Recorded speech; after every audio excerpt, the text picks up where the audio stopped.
At least 3 people, including 2 children, were killed after flash floods hit a town in New Mexico. Oh no, oh no, oh my gosh, oh my god, oh my god. According to officials, monsoon rains triggered flash flooding on Tuesday at a village in the southern part of the state. Yeah, the Rio Ruidoso River rose to an unprecedented 6 meters or 20 feet, shattering its previous record by over 1.5 meters. At least 85 Swift River rescues in the area were carried out by rescue crews, including people trapped in their cars and their homes. Ruidoso's mayor spoke about the flash flooding. It didn't look like it was going to be this massive, but it was. It hit hard, it hit fast. We did breach all of our bridges. We did lose some more homes. We have some folks that are missing. We're looking for them right now. Let's bring in CNN meteorologist Derek Van Dam joining us live now from the CNN Weather Center in Atlanta. I mean, some of these images, you know, that home being swept away, being carried down the river, I mean, that is unbelievable. And then you have stories about RVs being swept away as well. 3 people killed, 2 of them children. It's always heartbreaking, especially when you think about what happened out of Texas. Really heartbreaking to see this happening somewhere else in another state as well. Derek, just walk us through what we know so far. Yeah, it's another tragic flash flooding event here in the United States, this time over the western U.S. This is what we mean by flash flood. This is a literal wall of water, and you can see with the Rio Ruidoso River as it picks up the debris from the surrounding area. So this has been exacerbated by a wildfire that was in the region back in 2024. So this left a burn scar. And then on top of that, a heavy amount of rain in a topographical area, so an elevated region with mountainous landscape, funnels all this water down into the valleys below. And unfortunately, that's where people live, right? So there's a lot of information on this graphic, but what I want to point your attention to on these North American monsoon flash floods, that's what that was. Burn scars make these areas very susceptible, and also the steep terrain. So that's helping funnel and concentrate the precipitation. So how does this work exactly? Well, we get the wildfires, right? So that happened last year. And then what that does is it creates kind of an impermeable surface at the top levels of the ground, right? So the water cannot get absorbed into the ground like it normally would be because of the recent wildfires. Eventually gravity wins with the topography, and that land slides, and it picks up everything in its path, just like you saw in the video a moment ago. So what you're looking at is a river graph.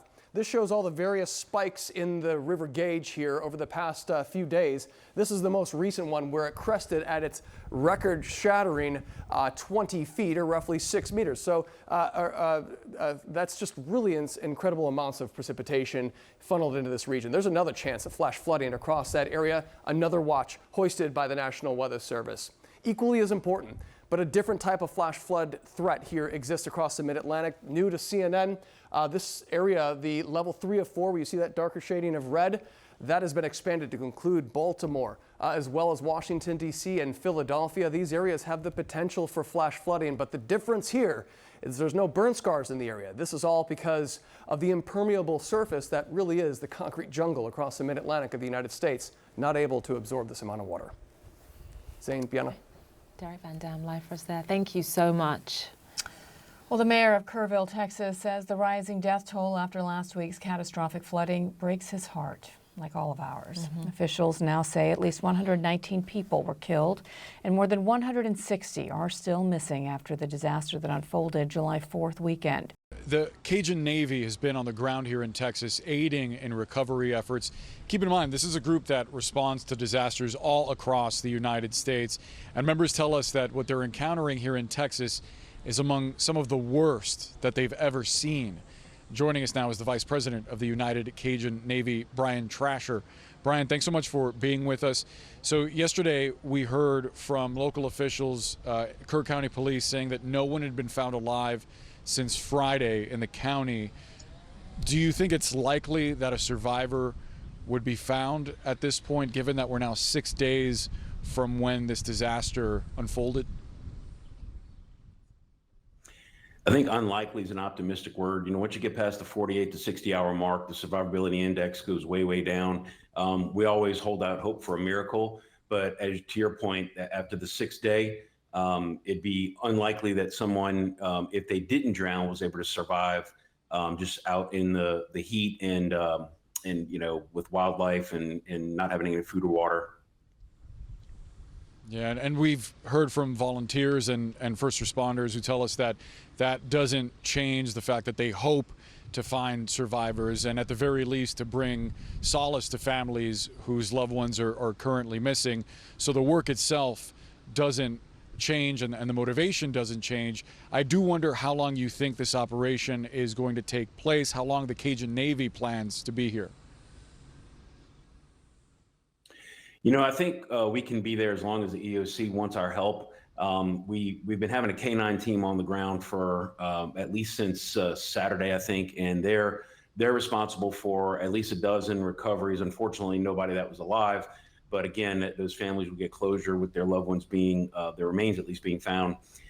We just brought in one of our superhero teams, the Mountain Mule Packers from North Carolina. These are the mules that were going up the mountains. We met them when we were out there after Hurricane Helene, and we were having trouble getting power and Starlinks up into the mountains.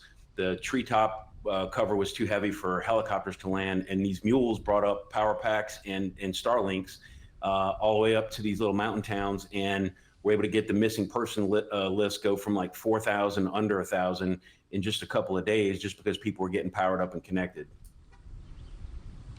Yeah, it's immensely helpful to have that kind of ability to do that, and it just kind of illustrates for folks at home what the terrain is like here. You've got rivers, mountains, dense brush. I also wanted to ask you about specifically what it's like for your crews to go into areas like that, because the heat is now sweltering. You've got, at least in the last few days, there had been the danger of more rain, and on top of that, it's just the amount of hours, the residual exhaustion for your teams. Talk to us about what it's like when they head out there.